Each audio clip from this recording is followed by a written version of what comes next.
कभी ऐसा होता है ना कि दिमाग तो भाई बहुत तेज है, एकदम शार्प। पर जब कुछ करने की बारी आती है तो पता नहीं कहाँ से एक डाउट, एक हिचकिचाहट आ जाती है और सब कुछ वहीं का वहीं रुक जाता है। अगर ये फीलिंग जानी पहचानी लगती है तो ये जो हम आज समझने वाले हैं, ये शायद बहुत कुछ साफ कर दे।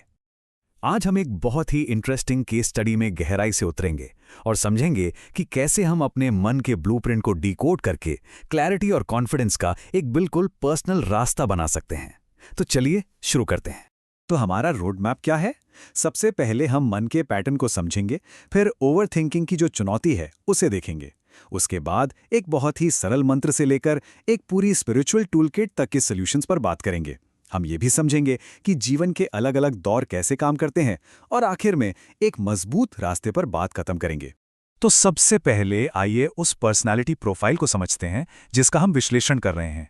यही हमारी कहानी का आधार है, इसकी नींव है। हमारे इस पूरे विश्लेषण का सोर्स है ये कुंडली चार्ट।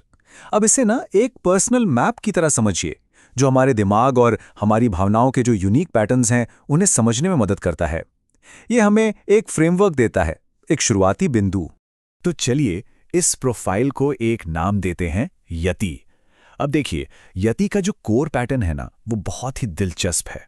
एक तरफ वो बहुत ज्यादा इंटेलिजेंट हैं, लेकिन साथ ही अंदर से उतनी ही सेंसिटिव भी हैं।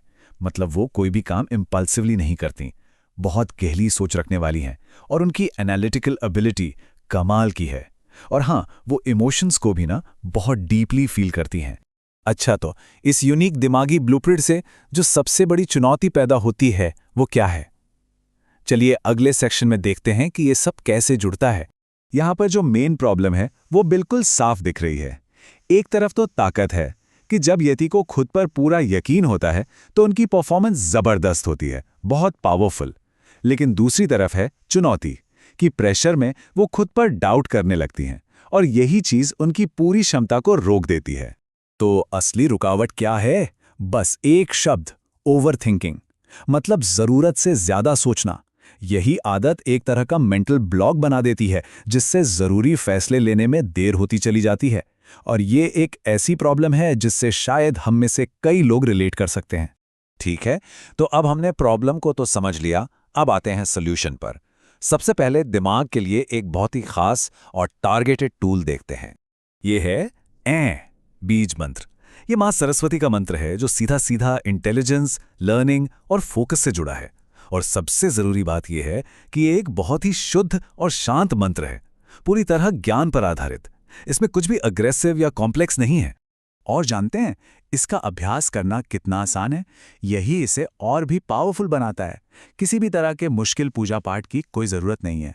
बस शांति से बैठना है और ओम ऐ का जाप करना है, धीरे धीरे और एकदम साफ आवाज में। कितनी बार? सिर्फ 9 या 11 बार, बस इतना ही। तो अब इसके असल फायदों पर नजर डालते हैं। इसके रेगुलर अभ्यास से क्या होता है? कंसंट्रेशन बेहतर होता है, पढ़ाई या एग्जाम का जो डर है वो कम हो जाता है, और प्रेशर के मोमेंट्स में भी मन शांत रहता है। और ये सिर्फ रट्टा मारने में नहीं, बल्कि चीजों को गहराई से समझने में मदद करता है। बिल्कुल वही फायदे जिनकी यति को जरूरत है। एक टूल तो बहुत अच्छा है, लेकिन सोचिए अगर हम एक पूरी बैलेंस्ड सिस्टम बना सकें तो? चलिए देखते हैं कि इस कहानी को और आगे कैसे बढ़ाया जा सकता है।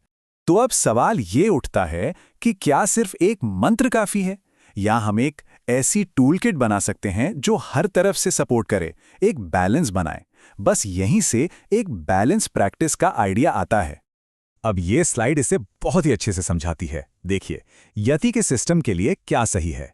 ऐ मंत्र, जैसा हमने देखा, स्टडी और माइंड की क्लैरिटी के लिए बेस्ट है, स्टार मार्क किया हुआ है।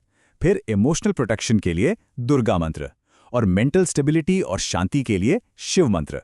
लेकिन नीचे देखिए, काली बीज मंत्र, उस पे क्रॉस है। क्यों? क्योंकि उसकी एनर्जी अभी उनके लिए बहुत ज्यादा स्ट्रांग है। तो इससे एक बहुत जरूरी बात समझ आती है ना, कि हर टूल हर किसी के लिए नहीं होता। तो फिर यति के लिए परफेक्ट कॉम्बिनेशन क्या हुआ? दुर्गा मंत्र से मिलने वाली प्रोटेक्शन और शिव मंत्र से मिलने वाली शांति, ये दोनों मिलकर मन के लिए एक मजबूत नींव तैयार करते हैं। और इस नींव पर ऐ मंत्र की जो क्लैरिटी है वो और भी बेहतर तरीके से काम कर पाती है। अब तक हम बात कर रहे थे कि क्या करना है। अब थोड़ा सा पर्सपेक्टिव बदलते हैं और बात करते हैं कब। चलिए इन चुनौतियों को लाइफ की एक बड़ी टाइमलाइन में रखकर देखते हैं। ये टाइमलाइन एक बहुत बड़ी पिक्चर दिखाती है। देखिए, लगभग 2025 तक यति केतु की महादशा में है। इसे एक क्लियरिंग फेज या सफाई का दौर कह सकते हैं।